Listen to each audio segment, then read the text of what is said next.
Assalamualaikum warahmatullahi wabarakatuh.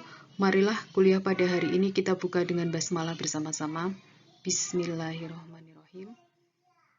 Baiklah, kali ini kita akan membahas analisis transaksi. Tujuan pembelajaran pada materi ini adalah yang pertama dapat menganalisis transaksi. Yang kedua, agar dapat memahami cara kerja akuntansi.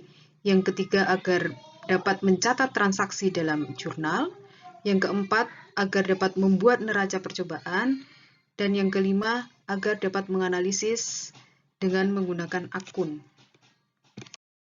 Agar dapat menganalisis transaksi, baiknya kita mengetahui pengertian dari transaksi terlebih dahulu. Transaksi adalah setiap peristiwa yang memiliki dampak keuangan terhadap perusahaan dan dapat diukur secara andal. Misalnya, membeli barang, meminjam uang, atau melunasi pinjaman. Akun atau pos. Akun adalah catatan atas semua perubahan unsur-unsur laporan keuangan selama periode tertentu. Nah, akun ini adalah sarana ikhtisar dasar dalam akuntansi. Nah, berikut adalah contoh akun. Akun yang bisa kita kategorikan sebagai aset itu adalah kas, piutang usaha, wesel tagih, persediaan, beban dibayar di muka, tanah, bangunan, peralatan, perabotan, dan perkakas.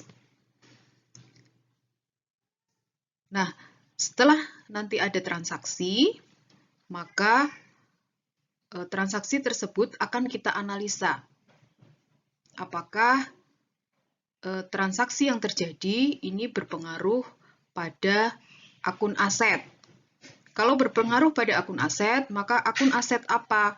Apakah akan mempengaruhi kas, ataukah mempengaruhi piutang usaha, atau mempengaruhi wesel tagih, atau mempengaruhi persediaan, atau beban dibayar di muka, atau berpengaruh pada aset tanah, aset bangunan, aset peralatan, perabotan, ataupun aset perkakas. Nah, contoh akun yang lain adalah pada unsur kewajiban. Misalnya, akun utang usaha, akun wesel bayar, atau akun kewajiban akrual. Nah, bisa jadi transaksi tersebut berpengaruh pada utang usaha, mungkin berpengaruh pada wesel bayar, atau mungkin berpengaruh pada kewajiban akrual.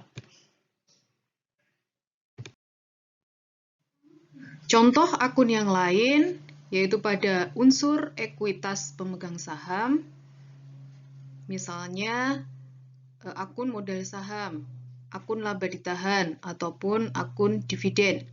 Nah, bisa jadi transaksi tersebut itu juga akan berpengaruh pada modal saham, laba ditahan, atau dividen. Nah, bisa juga transaksi tersebut berpengaruh pada pendapatan, misalnya pendapatan penjualan barang, atau pendapatan jasa, atau mungkin pendapatan bunga. Selain itu juga bisa berpengaruh pada beban atau biaya, misalnya seperti biaya tenaga kerja, biaya sewa, biaya iklan, biaya asuransi, atau mungkin biaya penyusutan, atau mungkin biaya atau beban kerugian. Maka dapat kita simpulkan, untuk menganalisis transaksi, kita harus mengenal akun. Nah, berikut contoh transaksi. Contoh transaksi yang pertama, Anggi membuka usaha salon dengan menanamkan sejumlah uang sebesar 100 juta. Nah, transaksi ini, sebelum kita catat, kita harus tahu dulu transaksi ini akan berpengaruh pada apa. Karena Anggi membuka usaha salon dengan menanamkan sejumlah uang, berarti ada uang tunai yang masuk, sehingga akan berpengaruh pada kas. Dan uang yang masuk ini akan diakui sebagai modal karena untuk membuka usaha salon. Kemudian contoh transaksi yang kedua. Anggi membayar sewa ruko untuk usaha salonnya selama 1 tahun sebesar 12 juta. Nah, transaksi ini akan berpengaruh pada beban dibayar di muka dan pada kas. Kenapa pada kas? Karena di sini Anggi membayar, mengeluarkan uang, sehingga kasnya akan berpengaruh.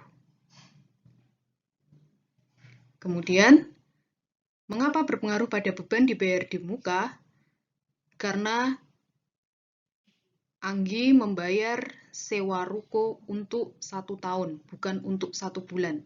Kalau yang dibayar itu 1 bulan, maka akan berpengaruh pada beban sewa.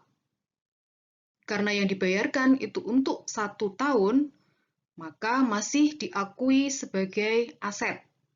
Asetnya apa? Yaitu beban dibayar di muka. Karena belum ada pemanfaatan aset. Jadi belum ada pemanfaatan aset, maka belum bisa diakui sebagai beban. Sekian yang bisa saya sampaikan. Kurang lebihnya saya mohon maaf. Terima kasih. Wassalamualaikum warahmatullahi wabarakatuh.